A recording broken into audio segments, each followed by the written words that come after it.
Good evening once again, Agape family. Last week I shared with you some video that I took while we were in the ancient city of Corinth. And this evening we're going to talk about another city that Paul visited on his second and third missionary journeys. I'm talking about the city of Ephesus. In the book of Acts, chapter 18, after Paul had stayed in Corinth about a year and a half, he moved on to the city of Ephesus, which was in the area called Asia, an area that the Lord kept Paul from going to earlier in his journey.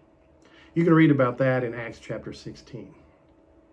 Now, we're not told why God didn't want Paul going to this area at that point, but now, in chapter 18, Paul does go to the bustling city of Ephesus. Ephesus was strategically located on the western coast of Asia Minor, what is now modern-day Turkey. It was a major port on the Aegean Sea. In fact, it was actually the second largest city in the entire Roman Empire in Paul's time, second only to Rome itself. The way Ephesus was situated geographically made it a key hub for trade, culture, and religion in those days. The Temple of Artemis was located in Ephesus. It was considered one of the 7 wonders of the ancient world.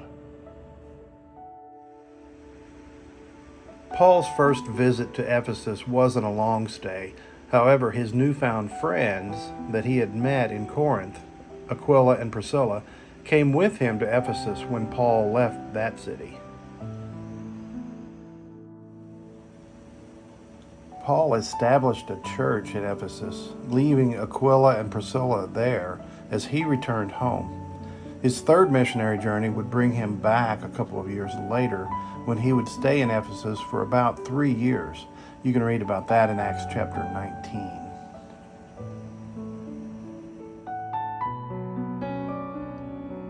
While Paul was away, a man named Apollos came to Ephesus. He was a believer from Alexandria in Egypt, and he taught about Jesus as he traveled, much like Paul did.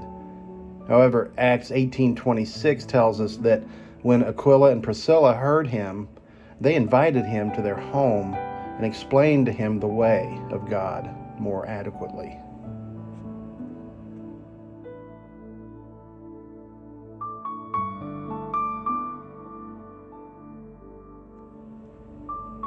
These mosaic floors are among the city's most exquisite remnants, showcasing the wealth and artistic sophistication of its inhabitants. These mosaics are made of small, colorful tiles of stone and some glass, brick, and limestone.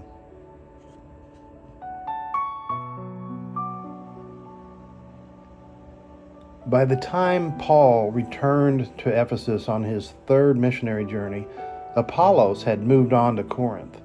Paul began to speak in the synagogue, but after a few months, some of the Jews there became hardened and even malicious against his preaching. So Paul moved his teaching into the Hall of Tyrannus.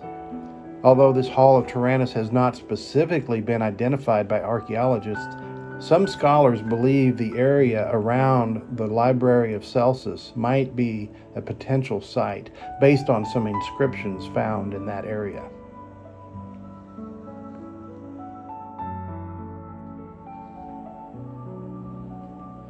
The Library of Celsus, shown here, is one of the most iconic and well-preserved structures in the ancient city of Ephesus.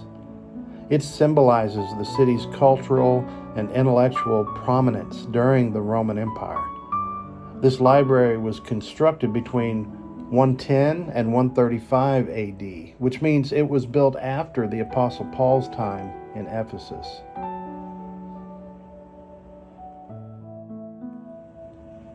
The Library of Celsus is one of the best preserved ancient libraries in the world and a testament to the Roman Empire's architectural and cultural achievements. It is believed to have housed as many as 12,000 scrolls stored within the niches within the walls.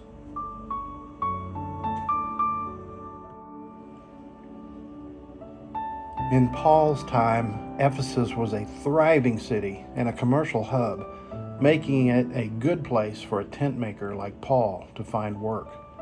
Pilgrims visiting the Temple of Artemis and merchants in the bustling agora or marketplace, shown here, likely needed tents and other goods.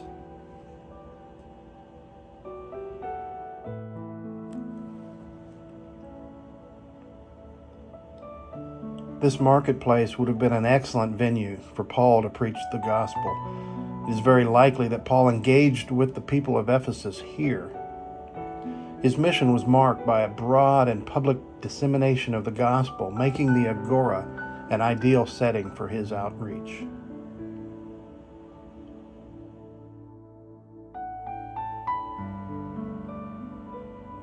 In this marketplace, there was a silversmith named Demetrius who helped incite a riot against the preaching of this new religion, or the Way, as it was called then, because, according to his claim, Paul's preaching threatened not only his business of selling silver idols of the Greek god Artemis, but the economy of the entire city.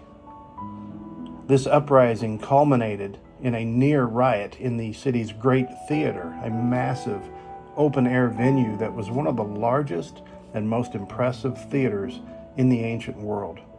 This theater held an estimated 25,000 spectators.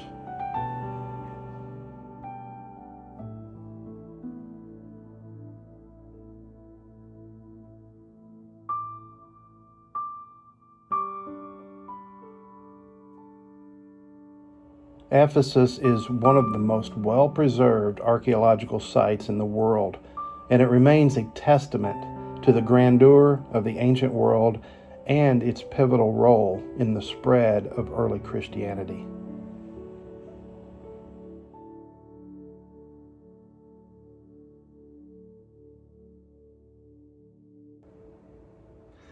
It was truly a privilege and a blessing to be able to visit the ancient ruins of Ephesus. There's a lot of history there, and I encourage you to go back and read the book of Acts, particularly chapters 19 and 20, where we learn about Paul's time in Ephesus. Paul's ministry in Ephesus was a pivotal moment in the early church, demonstrating the power of the gospel to change lives, to confront cultural practices, and spread Christianity across the Roman Empire of the first century. As we reflect on Paul's example, let us consider how we can live out our faith in ways that inspire transformation in our own communities. God bless you, and I'll see you soon.